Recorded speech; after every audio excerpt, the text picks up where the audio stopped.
It's time to get real. It's time to get raw. It's time to look ourselves in the mirror and come to the resolve that this version of ourself is not going to carry us in the stretch. I've been this version of myself long enough that if I don't change, if I don't do something about this, then I'm going to find myself bankrupt. Having that faith, that vulnerability to just see things that are hard to see. You got to get comfortable being uncomfortable. So can you handle the truth? It's a question. And if you can't, then if you see that, then you can say, well, if I'm going to change, I'm going to have to figure out how to deal with that discomfort until the point that I can see what I need to see, then I can change it. So it's the persistence of continuing to do something until you can do it. Can't is not an option. It's either I will or I won't. I know I can, but I will or I won't, and that's the thing. And in some cases, you may try your hardest and you just don't win, or you don't pass a test, or you don't succeed. That's part of life.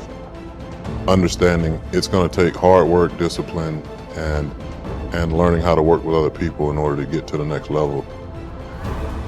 There's not other people that aren't holding you back. Your boss isn't holding you back. Your parents aren't holding you back. Those are excuses. To me, there's no such thing as luck, okay? All luck is preparation meeting opportunity, plain and simple.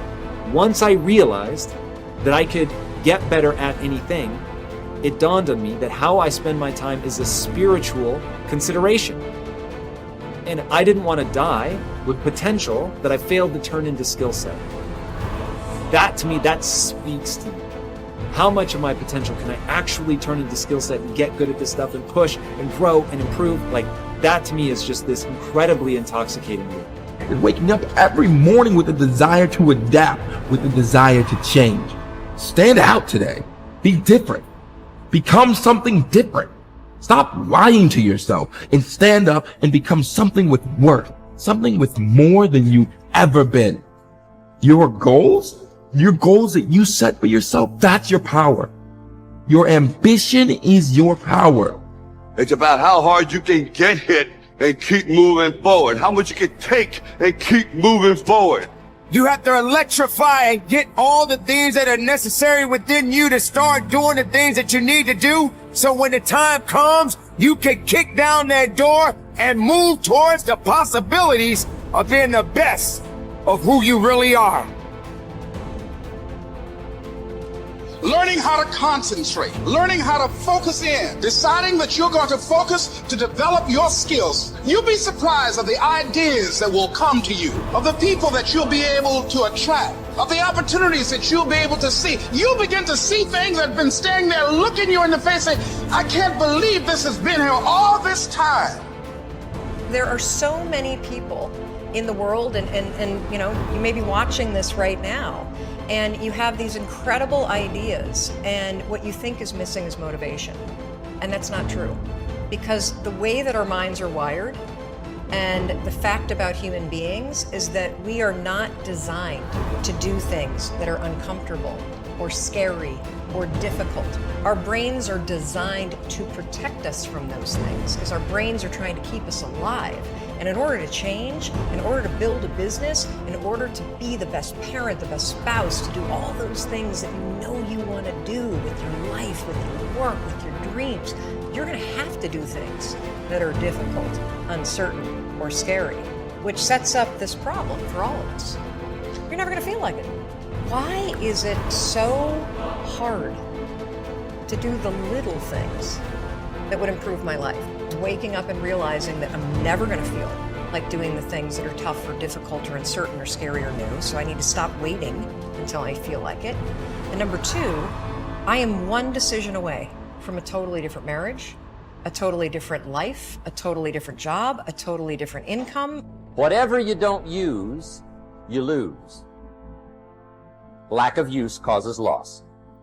On this planet. Maybe not the next one, but on this one.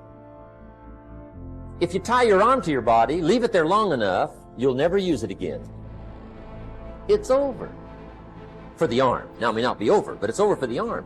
The only way to keep the use of this arm is what? Keep using it. If you quit, you lose. Automatically. They don't bring it up for a vote. You lose automatically when you quit. Now, the same thing that goes for your arm goes for your brain, mentality. The same thing goes for all the human virtues. Ambition, unused, decline.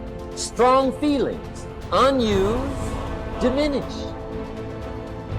It doesn't grow, it diminishes. Faith, unused, decreases. It's a law. Vitality, unused, diminishes. Energy, unused, decreases. The guy says, well, I'm going to save up my energy. You can't do that. That's like trying to save today, put it on the end of the year. See, you can't do that. They'll come take you away. If you don't use today, what? It's lost. The guy says, well, I'll work twice as hard tomorrow to make up for it. See, that's foolish. You could have done that anyway. Today unused is lost. A talent unused is lost. An ability unused is lost. So here's one of the key expressions of the evening. Take a new inventory of yourself. Starting tomorrow, new project. Take a new inventory. And make sure that all of your talent and ability and mentality and ingenuity and vitality and strong feelings, faith, courage, make sure that all you've got's being used. Otherwise, you lose. Resolve to focus on the solution and what can be done now, rather than on what happened and who's to blame. Think in terms of the actions you can take to resolve the situation, rather than what went wrong and who is to blame. To remain optimistic, look for the good in every situation. When you look for something good, you will always find something good. Furthermore, while you're looking for something good, because your conscious mind can hold only one thought at a time, you will automatically become positive, optimistic, and back in full control. Seek the valuable lesson in every problem or difficulty. Every setback you face contains one or more lessons that have been sent to you to help you be more successful in the future. The difference between successes and failures is simple. Failures feel sorry for themselves when things go wrong, whereas successful people look for the valuable lesson they can learn that will help them in the future. Normal Vincent Peale used to say, when God wants to send you a gift, he wraps it up in a problem. The bigger the gift that God wants to send you, the bigger the problem he wraps it up in. Instead of concentrating on the problem, look for the gift. Wonderfully enough, you will always find it.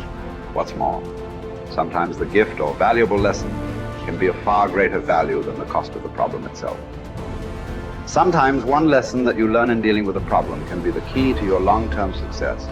As Napoleon Hill wrote, within every problem or obstacle lays the seed of an equal or greater opportunity or benefit. Your job is to find it. Continually think of yourself as a strong, powerful, resolute person in the face of adversity. In World War, a British general was described by his superiors. There he stands like an iron peg driven into the frozen ground, immovable. Let this be an accurate description of you whenever you face difficulties or problems of any kind. Resolve to stand like an iron peg driven into the frozen ground. When you resolve in advance that you will never give up, your success is virtually guaranteed. In the final analysis, nothing can really stop you but yourself. In life, it doesn't matter how many times you get knocked down. All that matters is how many times you get back up. If you continue to get back up and press onward, you must eventually reach your goal. Each time you exert yourself, discipline to persist in the face of adversity, you also increase your self-esteem and self-confidence. Then, as your self-esteem increases, you feel stronger, more powerful, and more unstoppable. When you feel better and stronger, you become more capable of persisting the next time, and then the time after that. By disciplining yourself to persist in the face of all adversity, you put your life onto an upward spiral of self-esteem, self-discipline, and persistence until you eventually become like a force of nature. I think the best way to prove your value is to work, is to learn, is to absorb, to be a sponge. You always want to outwork your potential. As hard as you believe you can work, you can work harder than that. And that's what I tried to do when I first came in the league. But, you know, basketball is such a direct competition sport that me coming in at 17, I hated when, like, my teammates would say, you know, I get hit with an elbow, right? Shaq would hit me with an elbow in practice. I always had that extra chip on my shoulder. So, like, every day in practice for me was really trying to annihilate everybody that I was playing against. I wanted to prove you don't need to babysit me. And so it's always that competitive nature, the work ethic, and curiosity. My philosophy was a very simple one.